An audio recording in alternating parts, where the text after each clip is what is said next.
I'm with Dr. Trevor Castor, who's the director of the Zweimer Center. Dr. Castor, I've heard you talk a lot about missional and the Messianic reading of Scripture. What do you mean by that?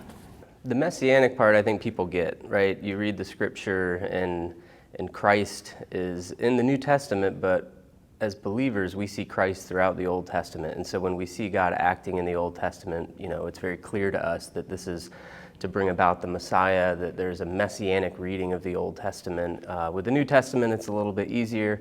So I think people get that concept, and people tend to read the Scriptures that way, and that's a good thing. But the missiological reading of Scripture is a little bit different. So there was a guy named Dr. Chris Wright who was teaching a course called The Biblical Basis of Missions. And he said that he would prefer to change that course title to The Missional Basis of the Bible. And so essentially reading the Scriptures missiologically would suggest that from Genesis to Revelation, that the Bible is not about a lot of different things. It's really about one thing said in a lot of different ways.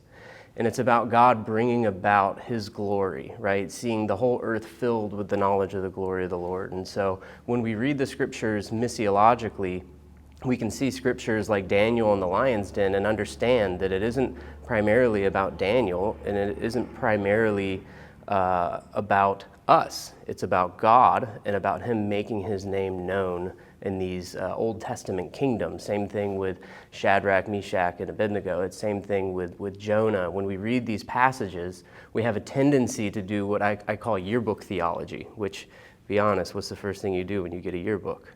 Look at my picture. Right, everybody does. And then when you see your picture, you tell everybody, oh, it's a horrible picture, look at my picture. And then you go and you look for all the other places where your picture is. That's sometimes how we read the Bible, right? We're looking for ourselves in the Bible.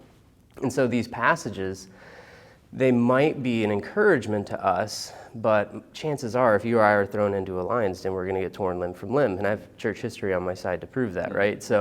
But there are scenarios where God sets things up in a specific way for a specific purpose to make His name known. So in that sense, when we read Scripture through that missiological lens, we see that, Genesis 12, this calling out of Abraham, setting him apart, giving him this land, is really not just about Abraham. It's not even just about Israel, but it's about the whole earth, all the peoples of all the earth knowing the glory of God and Him making His name famous. So that's why I think it's really important that we not just read it messianically, but we also include that missiological concept in there as well. It helps connect together Scripture in kind of a meta-narrative. Oh yeah, right. And then it helps us to understand where we've come from, right? It gives us a sense of we're part of God's story, what we're presently to do, because we're all supposed to be engaged in this idea of God's mission, right? It's not our mission, it's His, and we're supposed to participate.